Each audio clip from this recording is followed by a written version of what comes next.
I'm Grady, and this is my column on computing, the computational human. To live off the land takes a particular kind of person. I don't mean living off the land in a temporary get back to nature, but thank goodness I still have my cell phone with me kind of way. I mean surrendering your very life to the unbridled bounty and brutal indifference of nature, relying only on your wits and perhaps the cooperation of others to grow food, provide shelter, and defend yourself from the randomness of the winds, the rains, the sun, and the beasts. From our privileged lives, we might read about such stories or watch them from the comfort of our modern homes and societies, where the rule of law and the safety net of civilization provide all things, and more, with relative ease. However, to the man or woman living off the land, as was the case for tens of thousands of years, simply surviving required a very different way of approaching the world. In his marvelous book *Sapiens: A Brief History of Mankind*, Yuval Noah Harari points that the cognitive revolution, as he calls it, began around 70,000 to 30,000 years ago, marked by the appearance of new ways of thinking and communicating. We listened to the earth and started to understand its signs.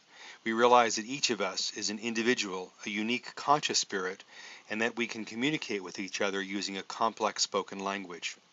We started to manipulate our world in irreversible ways. We learned we could ask how and why, and that the answers improved our lives. We began, as Harari calls it, to defend our own imagined realities. All this changed, Harari noted, about 10,000 years ago, when sapiens began to devote almost all their time and effort to manipulating the lives of a few animal and plant species. Thus began the agricultural revolution. This too required a different way of thinking. We learned the mechanisms of trust beyond our immediate tribe. We began to develop social structures at scale, attempting to reconcile the needs of the many with the avarice, selfishness, and serenity of the few. We began to have a different relationship with time, measuring our lives not by sunrises and sunsets, but by the rhythm of the seasons and the slow progression of the stars. We were on a journey of discovery for what it meant to be fully human. How do I identify with any fidelity what plants to eat and what to avoid? What is the best way to nurture a crop in the summer so as to have food in the winter? Given only the raw materials of the land, how do I take down an animal far larger than myself? How do I build a shelter that will keep me safe and that will endure? My predecessors knew all these things. They were skills essential to their survival. And those are skills I don't innately have. As a modern man, I have skills my predecessors did not. The discontinuity between their way of thinking and ours began around 500 years ago at the dawn of the scientific revolution. This was a time distinguished by a way of thinking that differed fundamentally from the previous ages. Harari suggests this new life was framed by three things: the willingness to admit ignorance, the centrality of observation in mathematics, the acquisition of new powers. By the time of Charles Babbage and George Boole in the mid-1800s, the scientific revolution was in full flower, particularly in England. The fundamental premise of science is that the cosmos is understandable, and both Babbage and Boole embraced the idea with a vengeance. The man who invented the cowcatcher, pioneered the postal service, and proposed theories of division of labor on the manufacturing floor also brought us the difference engine and the analytic engine. Babbage applies his ways of scientific thinking to mechanizing the production of mathematical tables, and thus began the leap from purely scientific thought to computational thought. Boole had related ideas, but in a different domain. In his seminal book, An Investigation of the Laws of Thought, he sought to investigate the fundamental laws of those operations of the mind by which reasoning is performed. Babbage pursued the automation of calculation. Boole had a much grander focus to understand the machinery of the mind. I don't know how to shoe a horse. I don't know how to cope with a London fog filled with carcinogenic coal dust. I no longer know how to correspond by longhand. These are the things that Babbage and Boole knew. But, thanks to them and the men and women who followed, I have skills they never did. This is to be expected.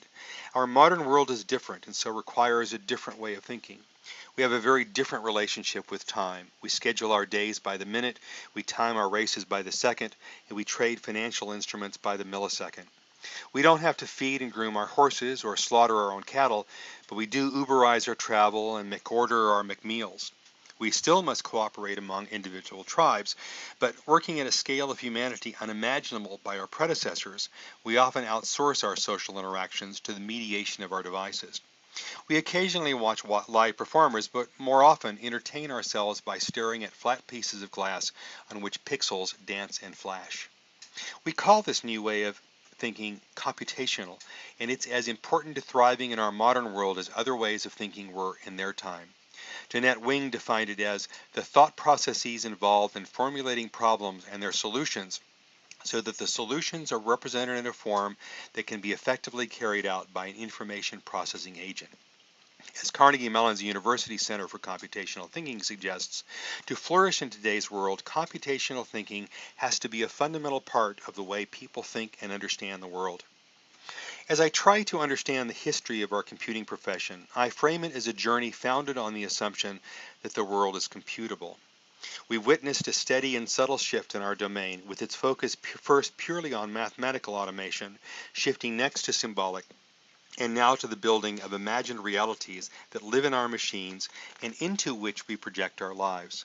Such computational thinking is distinguished by several characteristics: an assumption that our computational world is discrete, the foundational reality of information, data as an abstraction of reality, the power of algorithms to manipulate information and form abstractions, the importance of scale, both in time and space, as well in the infinitesimal and the infinite, and the universality of computing. The assumptions of science have led us to discoveries that have fundamentally changed humanity. The assumptions of computational thinking have done the same. As professionals, computational thinking is part of the air we breathe and the fabric of our days. We have to think like a computer to command our computers to think as we do. The fruits of our collective work have led to the need for computational thinking in every other domain. Today, if you survey the sciences, you will find most vibrant work is taking place in computational physics, computational chemistry, computational biology, computational psychology, computational sociology, and now even computational philosophy. Different ages of humanity have required different modes of thinking. In a way, these modes reflect the particular circumstances of life in each age. The earliest ways of thinking evolved as a means of bringing more certainty and predictability to an uncertain, unpredictable world. Scientific thinking evolved as a means of understanding the world. Computational thinking has evolved as a means of controlling it at a level of fidelity once relegated to the gods and goddesses of our myths. These modes of thinking were also projections of the forces that propelled us to the next mode. Early cognition led to the scientific process, which led to computing. Therefore, we must celebrate what computing has brought us and savor its fruits. However, we must also not be complacent. We're laying the seeds of a new way of thinking for the next age of humanity.